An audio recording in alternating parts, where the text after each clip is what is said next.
Welcome learners to study session 7 in GNS 105, Modern Agriculture and Rural Development. I am Dr. Olugbenga Ologbon, your facilitator.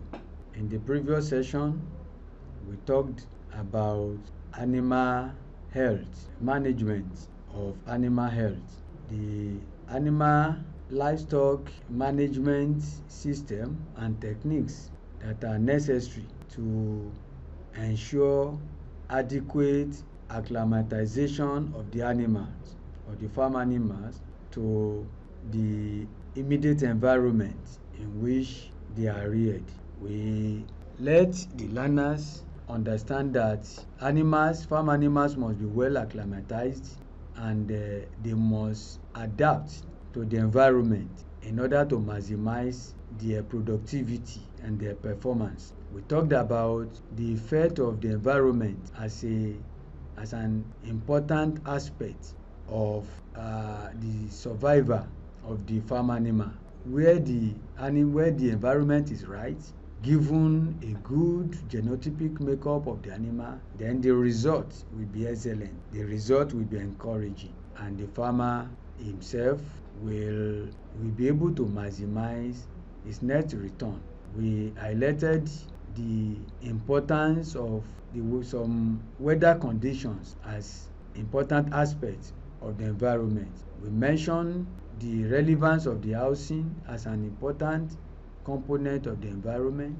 We mentioned the relevance of food nutrition as an important aspect of the environment, and also we highlighted the fact that once the environment is right, the incidence of disease outbreak will be reduced, and so the livestock enterprise will be productive, it will be beneficial, it will be profitable. Here in study session 7, we'll quickly introduce you to aquaculture and small-scale fish farming.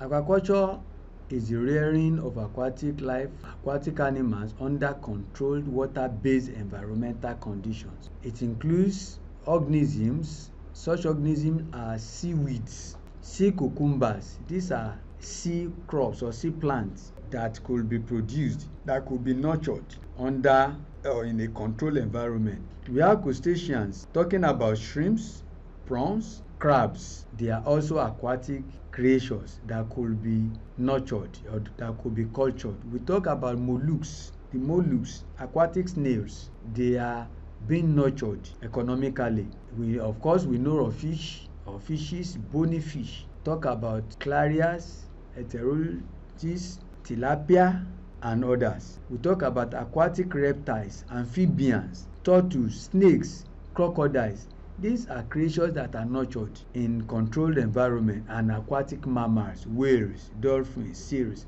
This may not be common in this part of the world anyway, but they are lucrative aspects of aquatic business. Importance of aquaculture to the national economy. What is the place of aquaculture in national economic development? It provides quality protein-rich food and feed for human and for farm animals. So aquaculture produces quality protein. It's a source of protein. Fish products are useful in the health and pharmaceutical sectors. Yes, fish products. They are extractions from fish that are useful in the health and pharmaceutical sectors. It is used in education, in research and development. Aquaculture or fish rearing is a dependable source of foreign exchange earnings. We have fish products being exported to generate foreign exchange earnings. Aquaculture utilizes food not used by man and farm animals. Yes, maggot, for instance. Woman in this part of this world, we don't eat it, but they are fed to feed to fish in the pond. It involves the utilization of land not suitable for agriculture. Yes, so non-fertile land portion could be used to develop concrete ponds, for instance. It brings about gainful employment and poverty reduction. It aids income generation, it creates jobs for the unemployed, and it also leads to the growth of ancillary industries, thereby providing income generation for government. So aquaculture is a thriving business enterprise in the Nigerian sector of today. Aquaculture systems in Nigeria's fishery system or fishery sector. The Nigerian fish sector is divided into two types of fish culture, if we can say that, or two different types of fish, in which fish is contributing to the economy of the nation. The first one is capture fish or fisheries, capture fisheries, which entails the harvesting of fish from their natural habitat, from the marine, from brackish water, from fresh water, from the sea. That is capture fishery, capture fishing. It is an enterprise on its own. It is an enterprise, a lucrative one on its own. For those that are in coastal areas, fish capture fishery is a lucrative business. Then we also have culture fishery, which is the farming of aquatic organisms, aquatic animals or plants in monitored culture system. Just like we mentioned, different creatures that could be cultured, that could be cultured and raised in controlled environment. So fish culture practice is what we are going to talk about here more, because that is the one that farmer can control. The farmer can invest into it and control it, and then be able to know what his expectations are. So fish culture practices could be is also divided into three aspects or three forms. Extensive aquaculture, which is practiced in non-drainable water body. Stocking density is low. Extensive, there is little or no nutritional input and low level of investment. Anything extensive has no much involvement of the farmer. The fish, the culture fish is left on its own to fend for itself. So once the water is non drainable, you introduce the fingerlings to it, and then it survives on its own. That is extensive, but the farmer does not expect more because it does not give much into it. Intensive aquaculture, in this case the fish are stocked in concrete or dugout ponds. Yes, pond could either be concrete pond or dugout pond. These are the two types that are common in this part of the world, and at higher density and provided with complete feed that meet the nutritional requirement. Not only feed, but also the total care that the fish require, the daily routine management that the fish require. But feeding is the most important source of expenditure. The largest cost is expended on fish, on feeding in the aquaculture enterprise. So it results in higher yields, higher returns to the farmer. Integrated aquaculture, this is the combination of fish culture with other forms of animal in such a way that the farmer is able to utilize farm resources optimally for the production of food or fish and other forms of food. So you could integrate fish culture, aquaculture with poultry rearing, such that maggot that is developed in the poultry is fed to the fish. You use the poultry waste to lime to fertilize the pond, and so on and so forth. It serves as a form of food security against the failure of either venture. So it is an integrated type of enterprise. Factors to consider in the establishment of aquaculture. Aquaculture requires water. Feasibility of the enterprise. Is it feasible? That is the first thing. Is there enough source of water? Is the water sustainable? Is there market for it? Suitable site. The site must be such that it will allow water availability all year round. Water of good quality and quantity all the time. Land topography is necessary such that erosion will not wash away the cultured fish from the pond. Soil structure, texture and porosity, they are very necessary. a clayed type of soil is required to create to build a solid pond, especially dugout pond. So the type of soil must be considered. You do not go and establish a poultry, a dugout pond, for instance, on a sandy soil. It will collapse. Fish seed availability. So the fish seed, the fry, the fingerlings, how available, how close are they, is the source to you. What of the feed of the feed required to nurture the animal itself? Feed of good quality and quantity must be available. Any type of feed you decide to use, the source must be available. The source must be ensured. Market availability and proximity to reduce the travel distance of cropped fish and its products. The farm must be located or sited not too far from source of market. People must be able to access the farm to buy fish, table fish, and so on and so forth. Agroclimatic and meteorological conditions must be such that we support the fish farm or the aquaculture farm. Security from poaching and sabotage, from pilfering or pilferage, all this must be put in place, must be ensured before you go into aquaculture, because the cultured fish themselves, they cannot defend themselves. Selection of fish species for culture.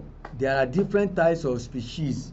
The common ones to us here include Claria species, Heterotis, tilapia. So you must be able to select the type of fish species that you want to culture. How do you select them? The following factors must be considered, among others. Ability of the species to tolerate crowding. Some fish types or species will prey on one another when they are overcrowded. So fast growing ability. Fish with fine growing ability must be cultured. It must be looked for. It must be introduced. Ability to accept artificial feed. Not all fish types accept artificial feed. So resistance to disease. Disease outbreak is not so prevalent in aquaculture enterprise anyway. However, the species that must be cultured must be resistant to common diseases. Propensity to breed in captivity. Yes, captured feed thrive in captivity, so they must be able to do well in captivity. Good market value. Ability to meet good market value in good time with moderate management techniques, feeding, etc. It must be able to meet market value on time. Local availability of fish seed. We have mentioned that earlier. The fingerlings, the fingerlings you want to introduce must be readily available. Then adaptability of the fish to the environment is very important. It must be adaptable. It must be adaptable to avoid in case of unexpected shock. The fish must be able to survive. Then aquatic management techniques. Some of the things we need to know. The pond has been created, or it has been dug out, or it has been constructed. There must be liming. Liming is a neutralization process with the application of lime materials to ponds. The pond water must be limed. It is antiparasitic and it increases the pH level of acidic water. So it reduces the parasitic tendency of the pond itself when you lime. Pond fertilization. You must fertilize the pond. When you fertilize, it will spark up the development of the planktons, the micro plant materials, the organisms that are necessary to support the fish in the pond developed after they are provoked. When you fertilize the pond, you can use lime to fertilize, snake lime, quicklime, carbide waste, wood ash, among others. It increases the natural productivity of the pond. When you fertilize, they are able to perform excellently. It is not ordinary clean water that is required in fish rearing. It must be limed, it must be fertilized. Stocking is the introduction of the fish seed into the pond. It must be done early in the morning or late in the evening to avoid stress to the fish, to the fingerling. The approved stocking density must be observed. It must not be overcrowded to avoid cannibalism. Sorting is also a routine management that must be carried out. Sorting, to sort, to remove overgrown fish type or fish, or fish with stunted growth, to separate them into different sizes from time to time, such that the bigger ones or the fast growing ones will not have the opportunity to prey, to feed upon the other ones that are less privileged for one reason or the other. They will not, the fast growing ones will not oppress the smaller ones or those that have stunted growth in terms of feeding, in terms of survival. Sorting is necessary to ensure this. Then fish nutrition is not too different from what we mentioned earlier in livestock nutrition. Feed is also is the most important thing in aquaculture, in fish rearing. It takes care of the largest, about 65-70% of the expenditure of managing and culturing the fish. The main required nutrients, just like in livestock, are energy, protein, lipids, vitamins, mineral. The amount of nutrient needed vary with the developmental stage of the fish. When they reach body size, of course, when they reach table size, they feed more than the fry or the fingerlings. Sources of nutrients include groundnut cake, soybean meal, palm kernel cake. They can be introduced into the pond so the pellets, the floating feed, and so on and so forth. They have been concentrated to contain the required nutrients, such that the fish will not suffer. Agricultural byproducts and other waste should be used to supplement conventional feed. You could generate maggots from poultry pond, earthworms, water hyacinth, pig and goat hooves, feather meal, blood meal, etc. All these ones they can be fed to the fish in the pond. They may be incorporated into feed diet to reduce cost. So fish meal or feed is not too difficult to obtain. You could bring different things and compound them together, and the fish will eat, and it has relatively fast growing ability. Finished feeds are now available locally under different brand names, and they are in the categories of starter diet. We have the starter diet with that is 0.2 mm to 1.9 mm.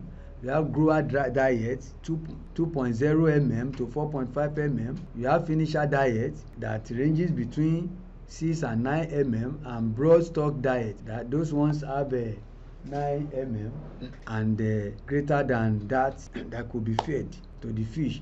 Feeds are served as floating feeds or pelletized sinking feeds. So we have floating feeds, we have pelletized sinking feeds, depending on the feeding nature of the animal, of the fish. Some of them are surface feeders. You use floating feeds for them, e.g. clarias.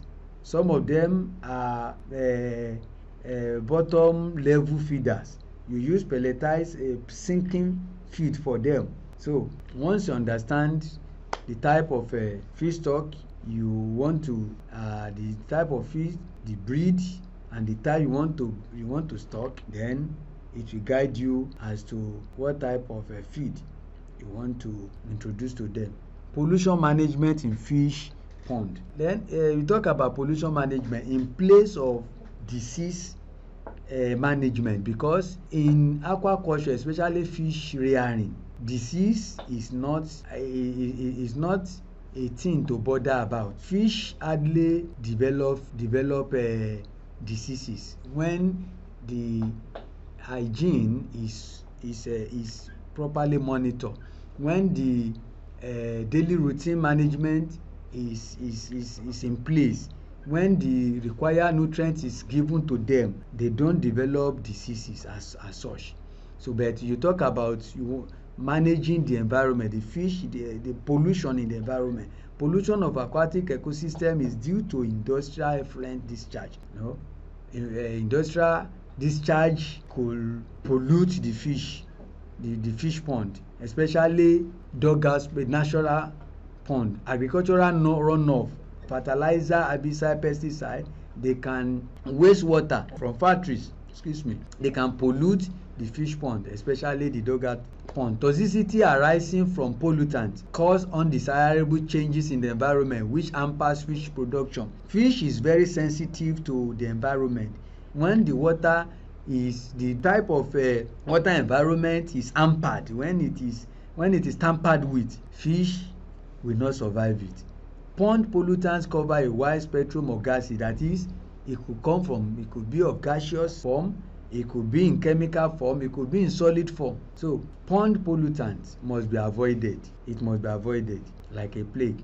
Excessive water waste can be discharged and utilized for irrigation of food and tree crops. That is part of the routine management exercises to discharge excessive waste from the pond, especially even both irrigated, dug out pond and concrete pond need to be discharged. The water need to be discharged occasionally. It could be discharged into irrigation to irrigate food and tree crops. It could be reused through recirculation, depending, especially if it is a concrete pond. So thank you very much once again for listening to me.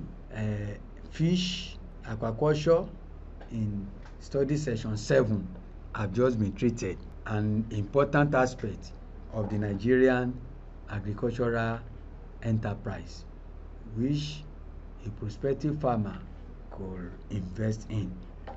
I believe you are finding these study sessions interesting.